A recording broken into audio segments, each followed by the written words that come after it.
नमस्कार दोस्तों, मेरा नाम राजेश राठौर है और आज मैं आप सबके लिए एक बहुत बढ़िया कॉन्सेप्ट लेके आया हूँ। आशा करता हूँ कि आपको पसंद आएगा।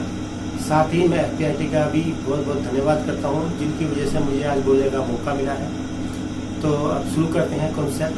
जैसे कि आप सब जानते हैं, हर इंसान के पास जब भी थोड़ा बहुत पैसा इकट्ठा हो जाता है तो वो कुछ ना कुछ ऐसी जगह पैसा लगाने की कोशिश करता है जहाँ से उसे ज़्यादा से ज़्यादा फायदा हो। तो हम सोचते हैं कि पैसा कहाँ इंसान लगा सकता है। या तो वो गोल्ड खरीदता है या वो कहीं FD कराता है, लेकिन उसके मन में सबसे बड़ी इच्छा होती है कि वह प्रॉपर्टी ले। अब प्रॉपर्टी ले तो वो क्यों ले? क्या आपने कभी सोचा है कि इंसान जिस घर में रह रहा है उसके बावजूद वो एक प्रॉपर्टी और खरीदना चाहता है, तो क्यों? जहाँ तक मैं सोचता हूँ, मुझे दो ही कारण लगते हैं कि वो हर इंसान दूसरी प्रॉपर्टी क्यों खरीदना चाहता है। पहला कारण है कि उससे उसको एक रेंटल इनकम मिलती है और दूसरा कारण है कि उससे उसकी कीमत बढ़ने की संभावना रहती है। अगर हम एक कंपैरिजन लेके चलें कि हम माने कि हम अपने आस पड़ोस के मामले में देखें कि अगर हम कोई 60 लाख की प्रॉपर्टी लेते हैं तो अंदाजन हमें उसके ऊपर किराया आता है महीने का 15,000 रुपये। लेकिन जो किराया 15,000 रुपये महीने का हमारे पास आता है, क्या उस बात की गारंटी है कि वो 12 के 12 महीने किराया आएगा? क्या वो किराया टैक्स फ्री है? क्या उसमें कोई टेंशन नहीं है? ऐसा नहीं है दोस्तों। जब भी हम कोई प्रॉपर्टी किराए पे चढ़ाते हैं तो उसके अंदर हमें अपना इन्वॉल्वमेंट रखनी पड़ती है। किराएदार का ध्यान रखना पड़ता है कि कहीं कोई गलत आदमी तो नहीं आ गया, कहीं कोई कब्जा तो नहीं कर लिया। दूसरा, कई बार ऐसा भी होता है कि किराएदार नहीं मिला और हर 11 महीने में हम किराएदार अगर चेंज भी करते हैं तो हमें डीलर को हमें उसकी कमीशन भी देनी पड़ती है। साथ ही जैसा माहौल आजकल आपको चल रहा है, क्या आपको लगता है कि आने वाले टाइम में प्रॉपर्टी की कीमत जैसी पहले के टाइम में बढ़ा करती थी आगे बढ़ेगी? मेरे को तो नहीं लगता कि ऐसी बढ़ेगी। उसी के ऊपर मैं आपको अपना कॉन्सेप्ट बता रहा हूँ कि अगर आप कोई 60 लाख की प्रॉपर्टी खरीदते हो और अगर आपके पास वो पैसा नहीं है तो आप क्या करोगे प्रॉपर्टी खरीदने के लिए? जाहिर सी बात है कि आप लोन लोगे।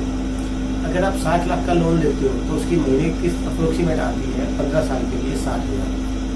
अगर आप उसमें से 15,000 रुपये किराया घटा दो तो आपके हाथ में कितना आया? 45,000 रुपये। तो इसका मतलब आप साल में अप्रोक्सीमेट 5,40,000 रुपये लोन की किस्त में भरोगे और यह अगले 15 सालों तक भरोगे। उसके बाद कहीं जाके आपकी जेब में किराया आना शुरू होगा। और आपको क्या लगता है कि 15 साल के बाद ये किराया कितना हो जाएगा? मेरे हिसाब से आज 15 आ गया तो उसमें 30 हो जाए। अगर 30 भी आया तो आपके हिसाब से साल के बैठते हैं 3,60,000। उसी के अगेंस्ट अगर मैं कहूँ कि मेरे पास एक ऐसा प्लान है जिसके अंदर अगर आप जो EMI बैंक को दे रहे हो अपने हाउसिंग लोन के लिए, वो EMI आप मेरे प्लान में लगाओ।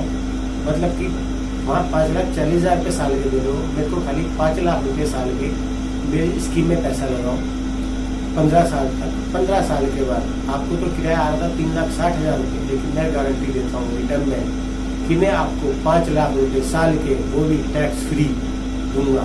कब तक? जिंदगी भर, वो भी टैक्स फ्री, बिना किसी टेंशन के, ना किसी मेंटेनेंस का पंगा, ना किसी किराएदार से झकझक।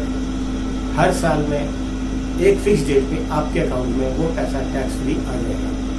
अगर आप बात करते हो कि जो आपकी प्रॉपर्टी है उसकी कीमत बढ़ गई है, तो जो पैसा आप मेरे को दे रहे हो मैं उसकी भी गारंटी देता हूँ कि उस प्रॉपर्टी की कीमत भी बढ़ेगी। आपकी प्रॉपर्टी की कीमत की कोई गारंटी नहीं कि कब तक बढ़ेगी।